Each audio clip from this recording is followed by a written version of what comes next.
आज अगर हेल्थ की बात की जाए, मुख्यमंत्री महोदय ने इतना बड़ा निर्णय लिया कि सारे मेडिकल कॉलेजेस के अंदर हमें पेट स्कैन लगाएंगे। कहीं ना कहीं मुझे लगता है सराहना करने की जरूरत है कि नए नर्सिंग कॉलेज जो बने हैं, जो बनाए जाएंगे, उसकी सराहना करने की जरूरत है। वेल इक्विप्ड जो हॉस्पिटल बनाने हैं, हर कंस्टिट्यूएंसी के अंदर एक ऐसा अस्पताल जिसके अंदर एमआरआई और सीटी स्कैन की फैसिलिटी हो, ये बहुत बड़ी चीज है। 6-7 करोड़ के एमआरआई और सीटी स्कैन आता है। 150 करोड़ का प्रावधान अभी रख दिया गया और कहा गया जितने ज्यादा बना दिए जाएंगे, पर 150 करोड़ का अगर एमआरआई और सीटी स्कैन के लिए प्रावधान रखा तो आपका बहुत बड़ा अस्पताल का जो विस्तार है एमआरआई और सीटी का हो जाएगा। कैजुअलिटी और मेडिसिन डिपार्टमेंट को बड़ा करना, रोबोटिक सर्जरी को लेके आना, अपने आप में एक बहुत बड़ी सोच है और मुख्यमंत्री महोदय की पूरी सराहना करना इसके लिए अनिवार्य है। एक मुख्यमंत्री जो रात दिन अपने ऑफिस में बैठे हैं, सेक्रेटेरिएट में बैठे हैं, अपनी जिंदगी में मैंने इस तरह से काम करते अपने पिता को देखा और कुछ लोगों को देखा और ऐसे ही मैंने काम करते मुख्यमंत्री महोदय को देखा। अगर एजुकेशन की बात की जाए, स्कूलों को मॉडल बनाना, Rajiv Gandhi day boarding model school को लेके आना, जिस स्कूल के अंदर स्विमिंग पूल भी होगा, अगर उसके अंदर पानी की कोई गुंजाइश होगी, साथ में पानी लिफ्ट हो सकता है, तो स्विमिंग पूल भी बनाया जाएगा। ये एक सोच है, उस सोच के ऊपर सोचा गया, अच्छा काम है। 40,000 डेस्क, क्योंकि मुख्यमंत्री महोदय अपने आप टाट के ऊपर बैठे हैं, उनको पीड़ा है उस बच्चे की जो टाट पे बैठ के पढ़ता है, और इस चीज की सोच रखना कि मैंने 40,000 बेंच उन बच्चों के लिए देने हैं, मुझे लगता है इसकी सराहना पुरजोर से पूरे सदन को करनी चाहिए। आज सबसे बड़ी चीज मैं मानता हूं एजुकेशन है। बच्चों को आगे ले जाने के लिए 1% ब्याज पे, इस चीज को अखबारों ने भी कम लिखा, अखबारों ने भी कम उठाया। मुझे लगता है इसके ऊपर भी जी जोर से बात करनी चाहिए कि 1% ब्याज पे बच्चों को पढ़ने के लिए लोन दिया जाएगा, और 1% ब्याज पे मुख्यमंत्री महोदय ने यह भी कहा कि मैं 0% भी कर सकता था, पर मैं 1% इसलिए कर रहा हूं ताकि लोगों को पता रहे कि 1% ब्याज में हमें कुछ देना पड़ेगा, जबकि ये ना के बराबर है। बहुत बड़ी बात है। जब मुख्यमंत्री महोदय की और उप मुख्यमंत्री महोदय की बात की गई तो उनको सुखू मुखू बोल के उनके बारे में बात की गई। उप मुख्यमंत्री बहुत से भाजपा के प्रदेशों में है, बहुत से भाजपा के प्रदेश, चाहे महाराष्ट्र हो, चाहे हरियाणा हो, चाहे उत्तर प्रदेश हो, बहुत से भाजपा के प्रदेशों में उप मुख्यमंत्री हैं, और उप मुख्यमंत्री की कुर्सी की गरिमा को मुझे लगता है कि भाजपा के सभी सदस्य भी जानते हैं। मुख्यमंत्री और उप मुख्यमंत्री का जो समन्वय है, शायद मुझे लगता है जो इनके बीच का जो एक दूसरे के साथ रिश्ता है वो शायद हजम नहीं हो रहा बहुत से लोगों को देख के। मुख्यमंत्री महोदय का मैं धन्यवाद करना चाहूंगा, उप मुख्यमंत्री महोदय का मैं धन्यवाद करना चाहूंगा कि एक स्टेट्समैन की तरह इन्होंने एक पक्ष को कंडक्ट किया। चाहे विपक्ष के लोग जो मर्जी बोलते थे, जो मर्जी बोल रहे थे, इन्होंने सुना और बहुत इज्जत दी।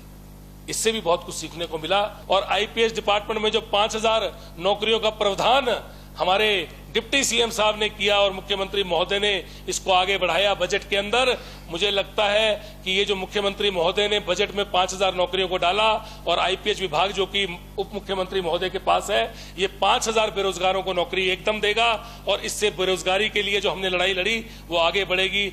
अगर आप रोजगार की बात करें, मैं अध्यक्ष महोदय आपसे सिर्फ 2 मिनट और लूंगा, क्योंकि मैंने रोजगार संघर्ष यात्रा को लेकर मैं गया और मुझे 34 कंस्टिट्यूएंसियों की जिम्मेवारी थी।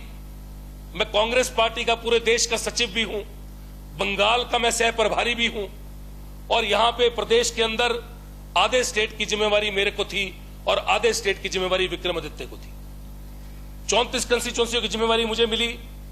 मैं पूरे उन 34 कंस्टिट्यूएंसियों में गया, आप भी मुझे मिले अध्यक्ष महोदय, मैंने आपका भी आशीर्वाद वहां पहुंच के लिया। और जब जाके बेरोजगारों की समस्या को देखा, हमने कहा एक प्लान बनाएंगे, नौकरी का प्लान लेके आएंगे, पर कहीं ना कहीं कोशिश पहले करनी पड़ेगी।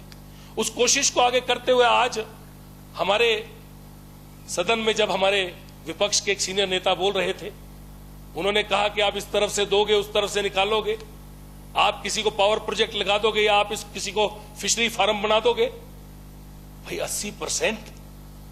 80% का सब्सिडी, ये बजट की सबसे बड़ी बात यह है कि ये बजट से मुझे लगता है कि विपक्ष इसलिए परेशान है क्योंकि सरकार ने हर चीज में अनएम्प्लॉयड का बेनिफिट सोचा और अनएम्प्लॉयड को कैसे नौकरी मिले उसके बारे में सोचा और उसके तहत उन्होंने सब्सिडी के बारे में सोचा और एक नई स्कीम लेके आए कि आप अगर फिशरी फार्म बनाओगे तो 80% की सब्सिडी आपको दी जाएगी। अगर 1 करोड़ रुपए का फिशरी फार्म होगा तो 20 लाख रुपए आपको देने पड़ेंगे और 80 लाख रुपए आपको सरकार देगी। ये बहुत बड़ी एम्प्लॉयमेंट के लिए बात है। आप अगर टैक्सी लेंगे तो आपको 50% की सब्सिडी मिलेगी। अगर आप बस लेंगे तो आपको 50% की सब्सिडी मिलेगी। 1 करोड़ की बस आएगी तो 50 लाख की सब्सिडी मिलेगी। स्कूटी लेंगे तो आपको सब्सिडी मिलेगी। मतलब आप टैक्सी चलाएंगे, आप बस चलाएंगे, आप किसी भी चीज का रोजगार लेंगे, आपको सब्सिडी मिलेगी। और इस सरकार ने जो सबसे बड़ी चीज सोची, जो मैं मानता हूं और मैं पहचानता हूं, मैं जानता हूं, और इस चीज के बारे में मैं मुख्यमंत्री महोदय का कोटि कोटि धन्यवाद करता हूं कि आपने आखिरी पंक्ति में खड़े हुए आखिरी इंसान के बारे में सोचा, जो रेडी फड़ी वाला इंसान है उसके बारे में भी आपने सोचा कि रेडी फड़ी वाला जो बच्चा है उसको भी मैं 25,000 रुपए की सब्सिडी दूंगा। 50,000 की रेडी आ जाती है, 25,000 की सब्सिडी। अगर ये सोच मुख्यमंत्री महोदय ने रखी है तो मुझे लगता है कि मैं अपना ज्यादा समय नहीं लूंगा क्योंकि बहुत कुछ बोलने के लिए है। Thank you very much. मुझे लगता है कि सराहना करनी चाहिए। मैं क्योंकि टूरिज्म में मुझे जिम्मेवारी मिली है और टूरिज्म कैपिटल कांगड़ा को बनाया गया तो वहीं से शुरू करूंगा। टूरिज्म कैपिटल बनाने के ऊपर सबसे पहली सोच ये थी कि एक जिला जिसने पुरजोर से कांग्रेस पार्टी को पूरी तरह से समर्थन दिया और 10 विधायक कांग्रेस की झोली में डाले, पर आज जब न्याय की बात हो रही है, आज जब उसको एक टूरिज्म कैपिटल बनाने की बात हो रही है, आज जब उसके अंदर चीजें लाने की बात हो रही है, तो मुझे लगता है कि कांगड़े के विधायकों को, चाहे वो भाजपा के हो चाहे वो कांग्रेस के हो, उनको उसका पुरजोर से समर्थन करना चाहिए और हर जगह जाके इस बात की सराहना करनी चाहिए कि कांगड़ा के अंदर नए गोल्फ कोर्स आएंगे, कांगड़ा के अंदर नई वाटिकाएं आएंगी, कांगड़ा के अंदर एडवेंचर स्पोर्ट्स आएगा, कांगड़ा के अंदर वाटर स्पोर्ट्स आएगा, कांगड़ा के अंदर आइस स्केटिंग के रिंग बनेंगे, कांगड़ा के अंदर जू आएगा, चिड़ियाघर आएगा और ये कई 100 करोड़ की लागत से बनेगा। ये कोई 1 रुपया, 2 रुपया, लाख रुपया, करोड़ रुपया, 2 करोड़ रुपए से नहीं बनने वाला है। 3500 करोड़ के प्रोजेक्ट जो कि दिए जा रहे हैं, 1311 करोड़ रुपया जिसकी स्वीकृति एडीबी से आई है, ये कहीं ना कहीं बहुत बड़ी चीज है। मेरे साथ के मेरे सीनियर बड़े भाई पवन काजल जी ने एयरपोर्ट का, मैं साथ में रहता हूं, ओबीसी बहुल क्षेत्र से नाता है, दिल का नाता है, आत्मा का नाता है, रूह का नाता है और कहीं ना कहीं ओबीसी बहुल क्षेत्र से जीत के आया हूं। 43,000 से ऊपर वोट लेके आया हूं, 16,000 वोटों से जीत के आया हूं और कहीं ना कहीं पिताजी ने 25 साल ये नाता निभाया है और मैं ओबीसी के सेंटीमेंट्स की इज्जत करता हूं। जहां पे मेरे बड़े भाई को वो समर्थन चाहिए होगा कि ओबीसी की आवाज उठाने के लिए मैं सबसे आगे वहां खड़ा होऊंगा। पर जब ये बात एयरपोर्ट की होती है, जब ये बात एयरपोर्ट के विस्तार की होती है, जब ये बात प्रदेश में बड़ी सोच की होती है, तो क्यों ना उस चीज का समर्थन किया जाए। ये बात हिमाचल प्रदेश को आगे लेके जाने की है और कहीं ना कहीं जितने लोग यहां बैठे हैं वो दिल से इस बात को मानते हैं।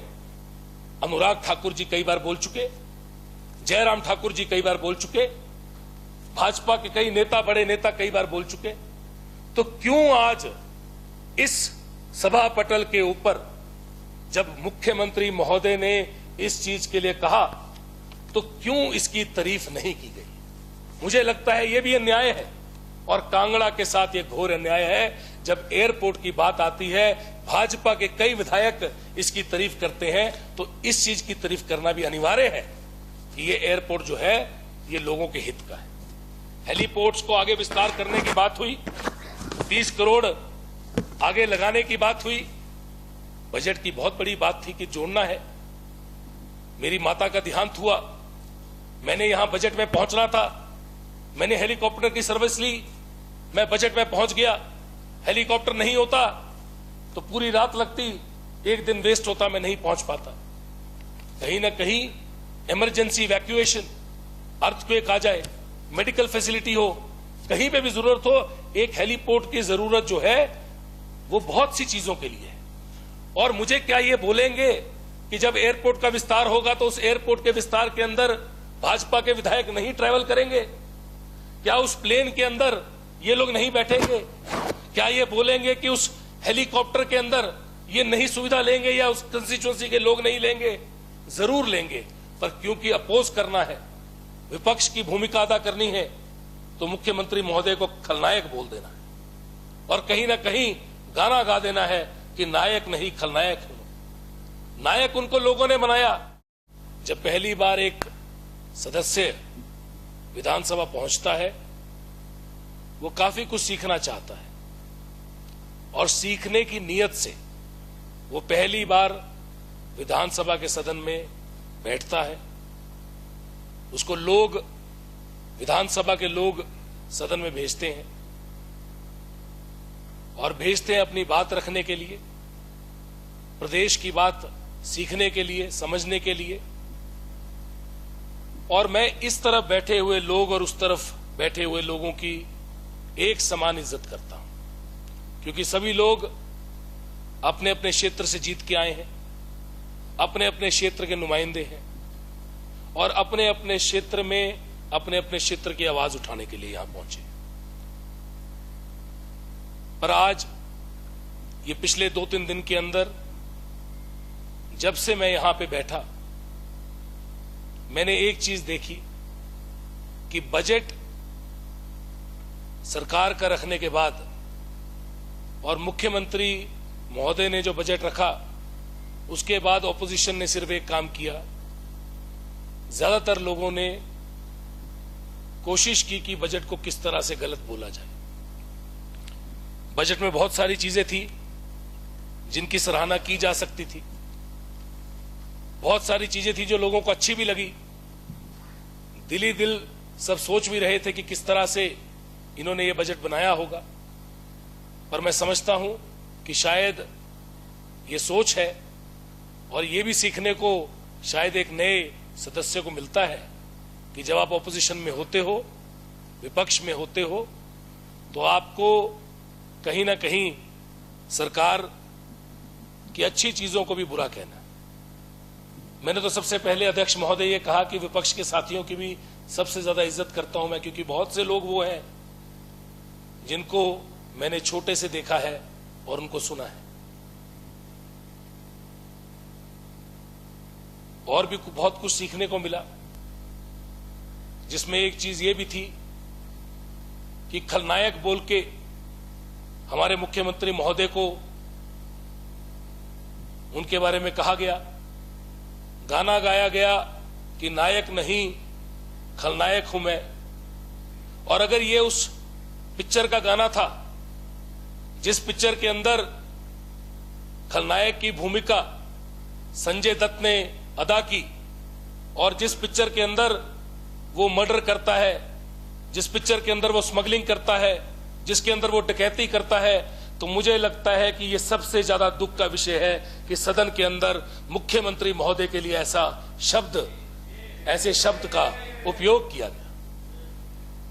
मुझे दुख हुआ, क्योंकि सीखने की नीयत और उस हैसियत से, उस बतौर सीखने के लिए पहली बार एक सदस्य सदन में आता है।